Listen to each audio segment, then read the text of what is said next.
재난이 터졌습니다. 지진, 전쟁, 핵공격, 무엇이든 상관없습니다. 처음 24시간이 시작됩니다.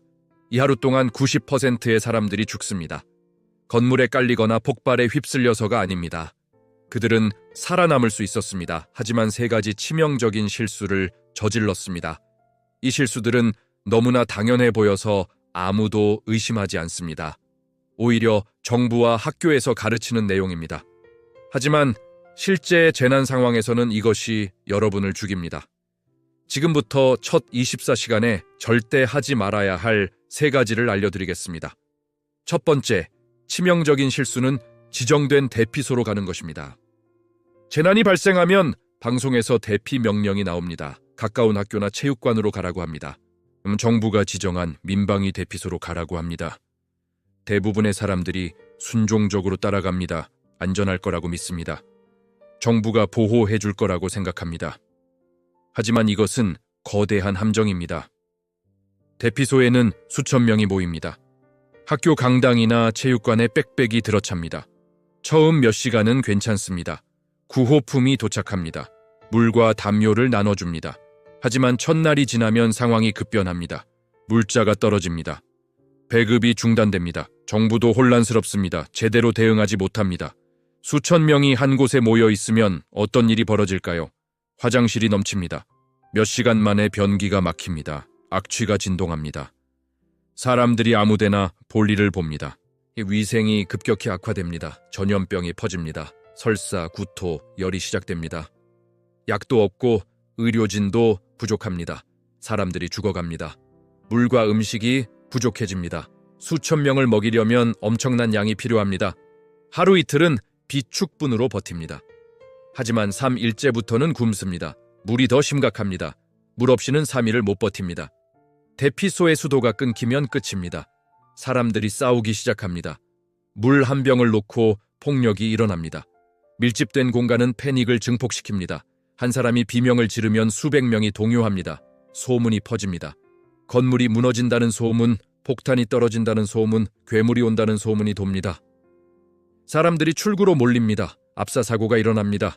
수십 명이 짓밟혀 죽습니다. 범죄도 증가합니다. 법이 무너진 상황에서 수천 명의 낯선 사람이 모여 있습니다. 절박한 사람들이 있습니다. 악한 마음을 품은 사람들이 있습니다. 어둠 속에서 절도가 일어납니다. 폭행이 일어납니다. 성범죄가 일어납니다. 아무도 보호해주지 않습니다. 경찰도 없고 질서도 없습니다. 그렇다면 어디로 가야 할까요? 대피소가 아닙니다. 작은 그룹으로 움직이세요. 가족 단위나 친구 단위로 행동하세요. 믿을 수 있는 사람들과 함께하세요. 큰 집단을 피하세요. 10명 이하가 적당합니다. 통제할 수 있는 숫자입니다. 외곽으로 가세요. 도시 중심에서 멀어지세요. 사람들이 몰리는 곳을 피하세요. 한적한 곳으로 가세요. 산속, 시골, 작은 마을이 좋습니다. 인구 밀도가 낮을수록 안전합니다. 자원 경쟁이 덜합니다. 전염병 위험도 적습니다. 임시 은신처를 찾으세요. 빈집, 창고, 학교, 교회 중에서 작고 외진 곳을 선택하세요. 큰 대피소보다 작은 건물이 낫습니다. 통제하기 쉽습니다. 방어하기 쉽습니다. 탈출하기도 쉽습니다. 유연하게 움직일 수 있습니다. 두 번째 치명적인 실수는 정보를 믿는 것입니다. 재난 직후 온갖 정보가 쏟아집니다. 뉴스, 라디오, SNS, 문자 메시지가 끊임없이 옵니다. 어디가 안전하다, 어디로 가라, 무엇을 하라는 지시가 내려옵니다. 대부분의 사람들이 이것을 믿고 따릅니다. 하지만 이 정보의 90%는 틀렸거나 오래된 것입니다. 재난 상황에서 정부도 혼란스럽습니다. 제대로 된 정보를 파악하지 못합니다. 몇 시간 전 상황을 방송합니다. 그 사이 상황은 이미 바뀌었습니다. 안전하다던 곳이 위험해졌습니다. 열려있다던 도로가 막혔습니다. 오래된 정보를 믿고 움직이면 위험에 빠집니다. 가짜 뉴스도 넘칩니다. 악의적인 사람들이 거짓 정보를 퍼뜨립니다. 혼란을 즐깁니다. 사람들을 속입니다. 특정 지역으로 유인합니다. 약탈하기 위해서입니다. SNS의 정보는 특히 위험합니다. 확인되지 않은 소문이 사실처럼 퍼집니다. 정부의 지시도 의심하세요. 정부는 혼란을 통제하려고 합니다. 사람들을 한 곳에 모으려고 합니다. 관리하기 쉬우니까요. 하지만 여러분의 안전이 우선순위가 아닙니다. 전체의 질서가 우선입니다. 여러분은 숫자일 뿐입니다. 스스로 판단하세요. 그렇다면 어떻게 해야 할까요? 직접 눈으로 확인하세요. 정보를 듣고 바로 움직이지 마세요. 먼저 주변을 살피세요. 창밖을 보세요. 문 밖으로 나가서 확인하세요. 정말로 안전한가요? 정말로 갈 수 있는 길인가요? 직접 확인한 정보만 믿으세요. 여러 출처를 교차 확인하세요. 한 곳에서만 들은 정보는 의심하세요. 라디오, TV, 인터넷, 이웃의 말을 모두 들으세요. 공통점을 찾으세요. 여러 곳에서 같은 이야기를 하면 신뢰도가 높습니다. 한 곳에서만 하는 이야기는 거짓일 가능성이 큽니다. 직관을 믿으세요. 뭔가 이상하다는 느낌이 들면 그것이 맞습니다. 너무 좋아 보이는 정보는 의심하세요. 모든 사람이 가는 길은 피하세요. 군중 심리를 따르지 마세요. 여러분만의 판단을 하세요. 틀릴 수도 있습니다. 하지만 남의 판단을 따르다 죽는 것보다는 낫습니다. 정보를 선택적으로 받아들이세요. 모든 소식을 듣지 마세요. 뇌가 과부하 걸립니다. 판단력이 흐려집니다. 필수 정보만 골라서 들으세요. 위치, 위험, 자원에 관한 정보만 집중하세요. 나머지는 무시하세요. 세 번째 치명적인 실수는 가족을 찾으러 가는 것입니다. 재난이 터질 때 가족이 뿔뿔이 흩어져 있습니다. 아빠는 회사에, 엄마는 집에, 아이는 학교에 있습니다. 첫 본능은 가족을 찾는 것입니다. 아이를 데리러 학교로 달려갑니다. 배우자를 찾으러 회사로 갑니다. 이것은 자연스러운 반응입니다. 하지만 치명적입니다. 재난 직후 도로는 마비됩니다. 수백만 명이 동시에 움직입니다. 차들이 꽉 막힙니다. 한 발짝도 움직이지 못합니다. 몇 시간을 갇혀 있습니다. 연료가 떨어집니다. 차를 버리고 걸어갑니다. 평소 10분 거리가 몇 시간 걸립니다. 그 사이 상황은 악화됩니다. 여진이 옵니다. 건물이 더 무너집니다. 화재가 번집니다. 길을 가다가 위험에 노출됩니다. 떨어지는 잔해에 맞습니다. 무너지는 다리를 건넙니다. 가족을 찾으러 가다가 죽습니다. 학교는 이미 대피했을 수 있습니다. 선생님들이 아이들을 데리고 다른 곳으로 갔습니다. 여러분이 도착했을 때 학교는 텅 비어 있습니다. 아이는 없고 위험만 있습니다. 헛수고입니다. 시간과 체력을 낭비했습니다. 서로 엇갈릴 수도 있습니다. 여러분이 아이를 찾으러 학교로 가는 동안 아이는 집으로 오고 있습니다. 서로 다른 길로 갑니다. 만나지 못합니다. 계속 찾아 헤맵니다. 위험 지역을 돌아다닙니다. 탈진합니다. 포기합니다. 그렇다면 어떻게 해야 할까요?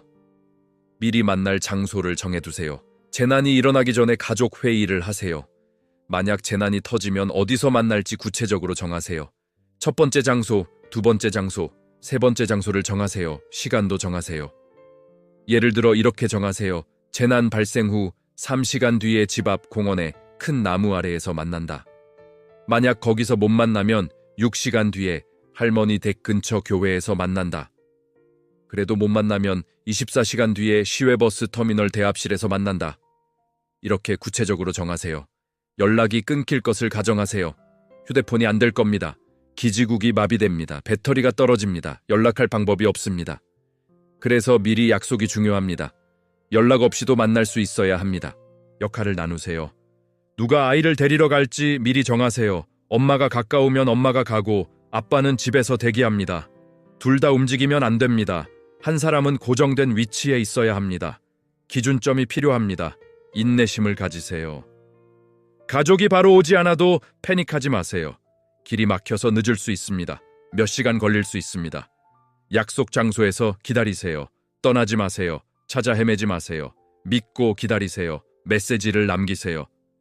약속 장소에 표시를 하세요. 분필로 벽에 쓰세요. 종이에 써서 붙이세요. 어디로 갔는지, 언제 다시 올지 남기세요.